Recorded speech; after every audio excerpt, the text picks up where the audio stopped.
లేదు, ఒక్క రోజు కూడా టైం ఇచ్చేదే లేదు.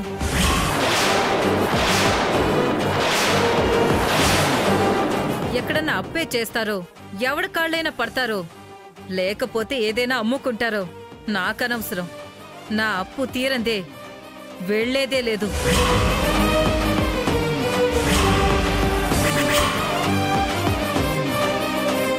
అవును, ఇల్లు సొంతమేనా?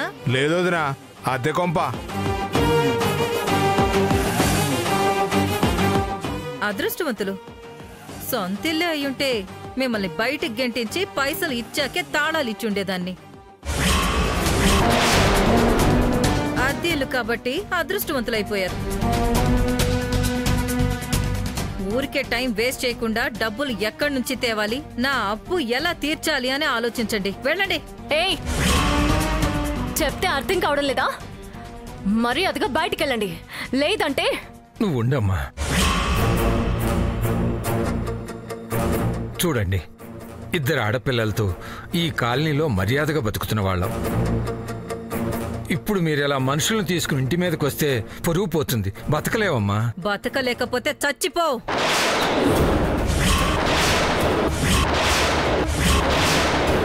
కానీ నా అప్పు తీర్చి చచ్చిపో.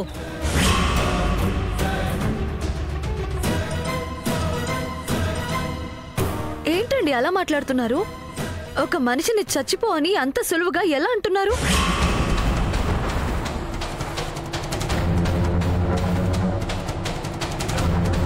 ఆ మనిషిని ప్రేమించే వాళ్ళు ఎంతమంది ఉంటారు? ఆధారపడే వాళ్ళు ఎంతమంది ఉంటారు?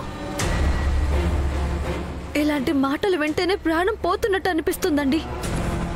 అయినా మనిషి ప్రాణం కంటే డబ్బులు ఎక్కువైపోయాయి మీకు? అవును, ఎక్కువే.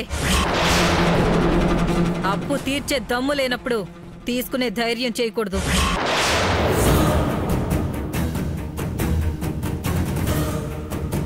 ఇచ్చేవాడు ఉన్నాడు కదా అని అప్పులు చేస్తే సరిపోదు. ఇంట్లో ఆడపిల్లలున్నారు. అప్పు తీర్చకపోతే చివరికి ఈ ఆడపిల్లల్ని కాపాడుకోవడం కూడా కష్టమని గుర్తుంచుకోవాలి.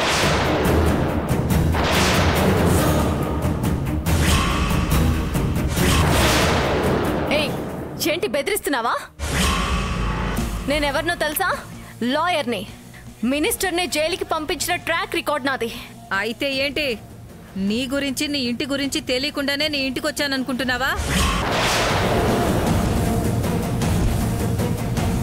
నువ్వు లాయర్వని తెలుసు, నీలాగే నీకు చెల్లెలుందని తెలుసు, నీ అయ్య నీ చదువు కోసం అప్పు చేశాడని తెలుసు. చివరికి నువ్వు నన్నేం చెయ్యలేవని కూడా తెలుసు. ఏం చేయలేనా? చూపిస్తా. ఈ శ్రావణితో పెట్టుకుంటే ఎలా ఉంటుందో చూపిస్తా. అక్క, ఊరికే ఎందుకు గొడవలు? నీకేం తెలీదు, నువ్వు నోర్మోయ్.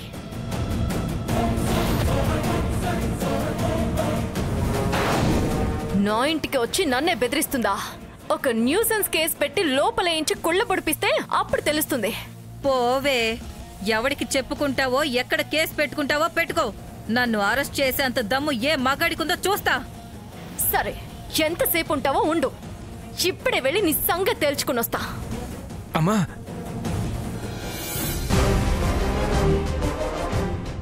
ఏదో తేల్చుకొస్తుందంట, తేల్చుకొని పానివ్వరా.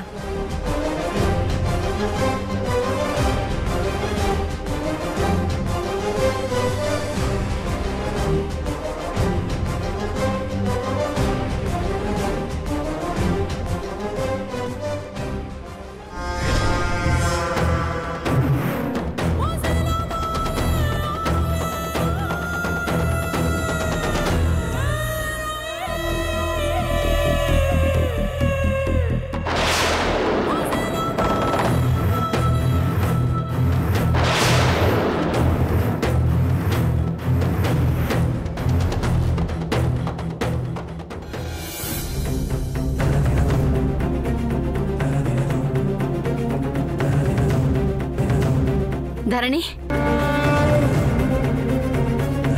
లోపలికి పద.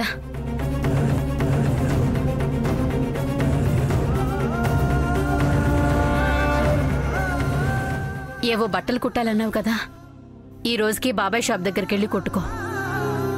ఇక్కడ నాన్నని నిన్ను ఇలా వదిలేసి నన్ను ఎలా వెళ్ళమంటావమ్మా? నువ్వు ఉండి మాత్రం ఏం చేస్తావే? ఆ వెధవ చూపులు వాళ్ళు ఉండొద్దమ్మా, వెళ్ళు.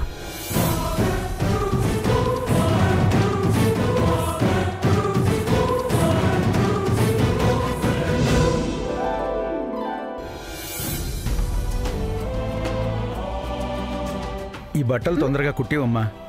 పాపం నువ్వు ఎప్పుడొస్తే అప్పుడే కుట్టివమ్మని వదిలేసి వెళ్ళిపోయారు.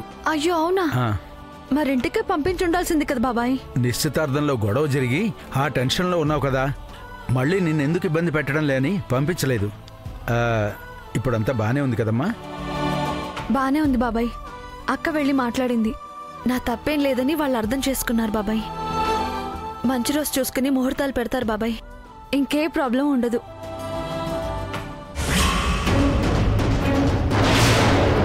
సమస్య వచ్చిందమ్మా.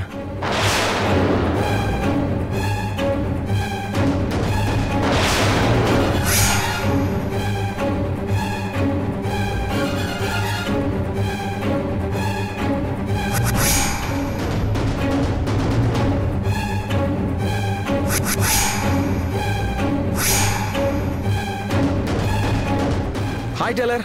హాయ్ బాబాయ్.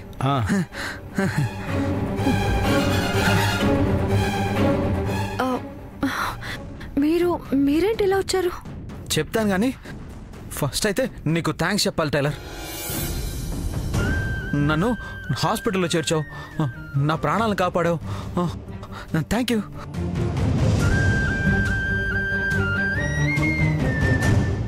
అది సరే, బాగోలేకపోతే రెస్ట్ తీసుకోవాలి కదా. ఇప్పుడు ఇక్కడికి ఎందుకు వచ్చారు? మరి నువ్వు నన్ను ఇంట్లో ఉండనివ్వడం లేదు కదా. అదే నాకు యాక్సిడెంట్ అయింది కదా, అమ్మ చాలా చాలా కంగారు పడిపోయింది తెలుసా. నేను అమ్మకి ప్రామిస్ చేశాను టైలర్,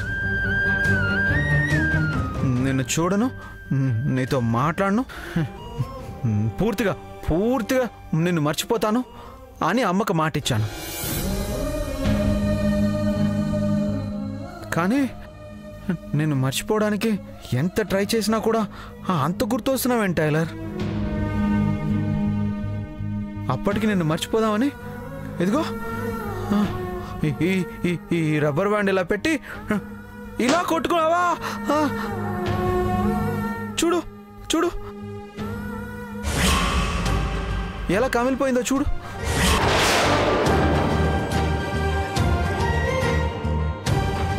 చూడు టైలర్.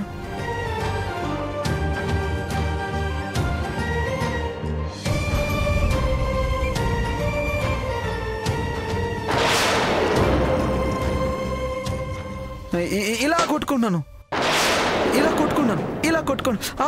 అమ్మా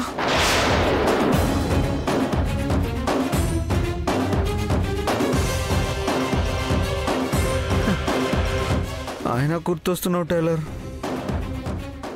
అందుకే నిన్ను పూర్తిగా మర్చిపోవాలని నీ దగ్గరకు వచ్చా.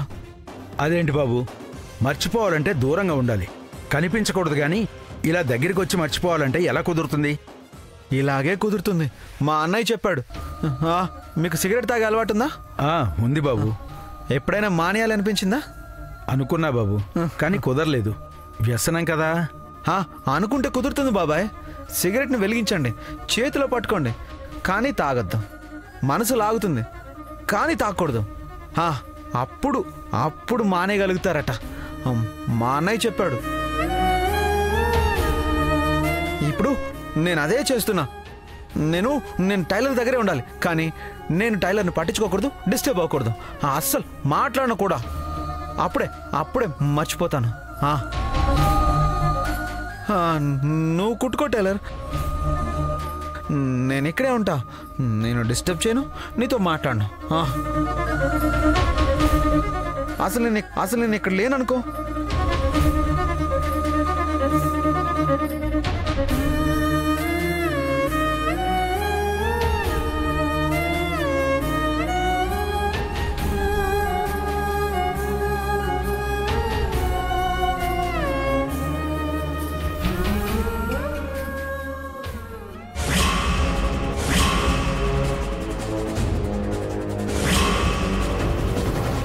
ఏంటయ్యా ఈ కష్టాలు? ఏం పాపం చేసుకున్నావయ్యా? ఏదో ఒక ఆసరా దొరక్కపోతుందా, ఎలాగోలా బయట పడకపోతామా అని చూస్తుంటే ఇంకా కోరుకుపోతున్నావేంటయ్యా? ఏం చేస్తామే, పేదోడిగా పుట్టడమే పాపం. గొప్పోళ్ళమైపోతామని తలకు మించిన అప్పులు చేయటం ఇంకా పాపం. నాలాంటోడికి పెళ్ళాం పిల్లలుగా ఉండటం మీరు చేసుకున్న పాపం. అలా మాట్లాడొద్దయ్యా. నువ్వేమన్నా తాగి తందనాలు అడ్డానికి అప్పులు చేశావా? పిల్లల చదువు కోసమే కదయ్యా. ముందు మాయదారి సంతని ఎలా వదిలించుకోవాలో ఆలోచించయ్యా. వాళ్ళు ఇలాగే ఉంటే కాలనీలో పరువు పోతుందయ్యా. తలెత్తుకుని తిరగలేమయ్యా. ఏదో ఒకటి చేసి వాళ్ళని పంపించవయ్యా. ఏం చేయమంటావే? డబ్బులు ఇవ్వందే బయటకు పోవని తిష్ట వేసుకుని కూర్చున్నారు కదా, ఏం చేయమంటావు? 6 నెలల్లో రిటైర్డ్ అయిపోతున్నాను కదా, వచ్చిన డబ్బుతో అప్పు తీర్చేద్దాం అనుకున్నానే. కానీ ఉండట్టుండి ఇలా పీకల మీదకి వచ్చి కూర్చున్నారు. ఇదంతా నా తలరాత. అలా అని ఊరుకుంటూ కూర్చుంటే ఎలాగయ్యా? డబ్బులు ఇచ్చేంత వరకు ఇంట్లోంచి వెళ్ళము అంటే ఎన్నాళ్ళని వాళ్ళని ఇంట్లో ఉండనిస్తాం?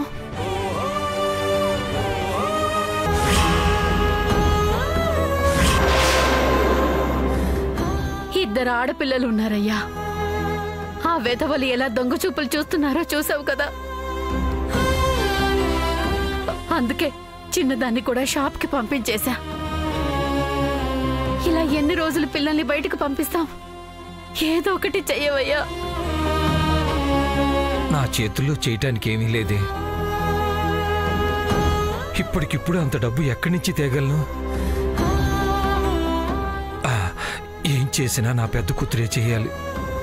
ఇదిగో దాని మీద నమ్మకంతోనే ఈ మాత్రం ధైర్యంగా అయినా ఉన్నాను. ఏం చూసుకోవడమో ఏంటో, పోలీస్ కంప్లైంట్ ఇస్తానని వెళ్ళింది. ఈ రోజుల్లో న్యాయం ధర్మం వైపు ఎవరున్నారయ్యా? వాళ్ళొచ్చాక ఏం గొడవ జరుగుతుందో ఏమో. ఏయ్ నారాయణ,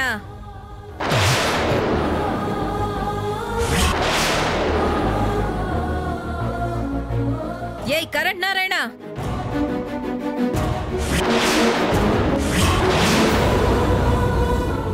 ఏదోటి మాట్లాడదాం పదవయ్యా. పిల్లలు వచ్చేసరికి ఈ మాయదారి సంత ఇంట్లో ఉండకూడదు. పద. ఏ కరెంట్ నారాయణ,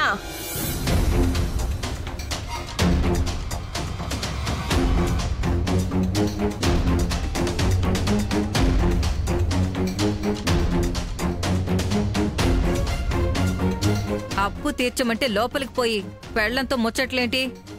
ఇంట్లో కూర్చుంటే పైసలు రావు. బయటికి పోయి తీసుకురా. ఎక్కడికి పోయి తీసుకురానమ్మా? ఎక్కడైనా డబ్బులు పుట్టే పరిస్థితే ఉంటే మీతో ఇన్ని మాటలు ఎందుకు పడతావమ్మా? ఎందుకు పుట్టవు? నీ కూతురికి చదువంటే అప్పు పుట్టలే? నీ కూతుళ్ళ పెళ్లిళ్ళు కూడా అప్పు చేయకుండా చెయ్యవు కదా.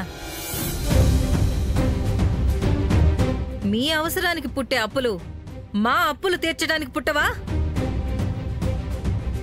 ఆ అప్పు పుట్టాలన్నా 4 రోజులు టైం పడుతుంది కదమ్మా. ఆ 4 రోజులు టైం ఇవ్వండమ్మా. తల తాకట్టు పెట్టైనా తెచ్చి తీరుస్తాం. ఆడపిల్లలుండే ఇల్లమ్మా, పరువు పోతుంది. నువ్వు ఒక ఆడపిల్లవే కదా, అర్థం చేసుకోమ్మా. నీ కాళ్ళు పట్టుకుంటాను. ఏయ్ పో.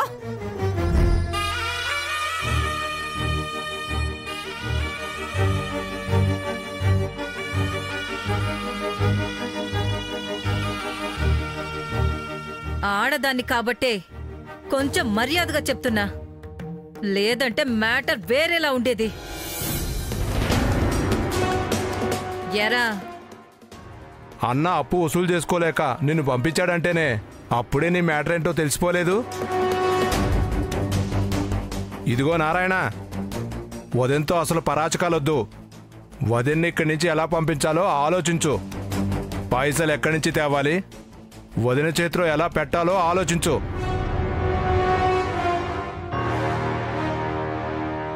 అయినా నా కాళ్ళు మొక్కితే ఏమొస్తుంది? నాకు పాపం, వంగుంటే నీకు నడు నొప్పి. పోయి నీ మొగుడిని ఎవరి కాళ్ళైనా పట్టుకోమని చెప్పు. వెళ్ళు వెళ్ళ.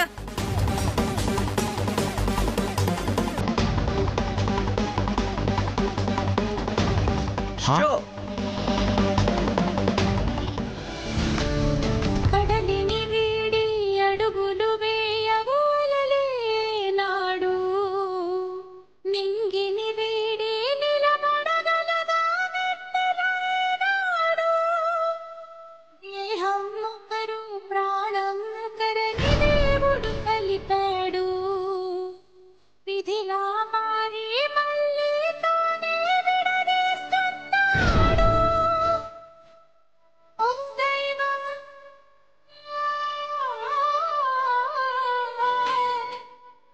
ఈ పాపమెవ్వరిది మరి నేనా నాదా? నా కళ్ళలో కన్నీరేనా తుడిచే నేస్తం కనబడదేలా? నా కలనే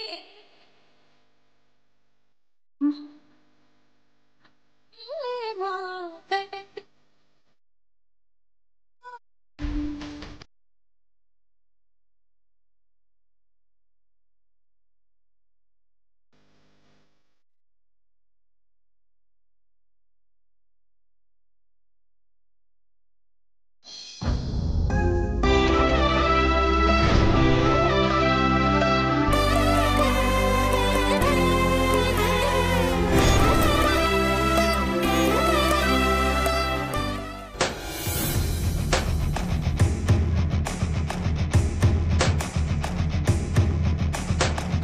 నువ్వు ఎక్కడే ఉన్నావు కదా, నేను మర్చిపోవాలని ఇక్కడికి వచ్చాను కదా.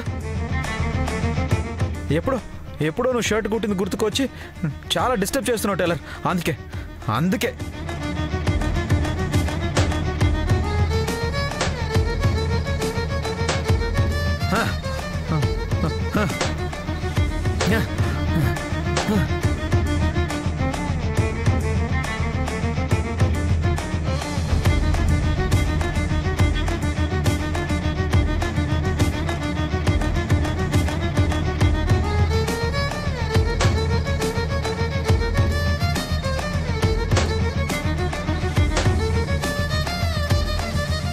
అమ్మా, మెటీరియల్ తీసుకురావాలి, కాస్త షాప్ చూసుకో.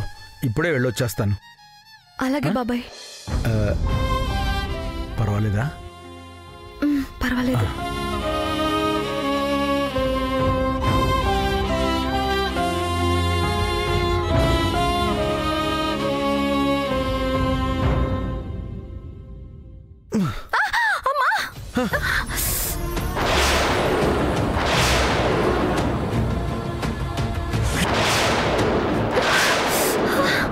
టైలర్,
ఏంటి టైలర్, చూసుకోవాలి కదా, పర్ఫెక్షన్ ఉండాలి, కాన్సన్ట్రేషన్ ఉండాలి, అది ఇది అన్నావు.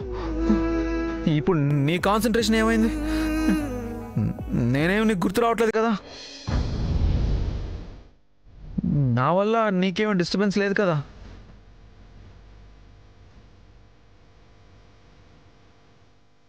మరెందుకు గుచ్చుకోను? చూడు చూడు ఎంత బ్లడ్ వస్తుందో.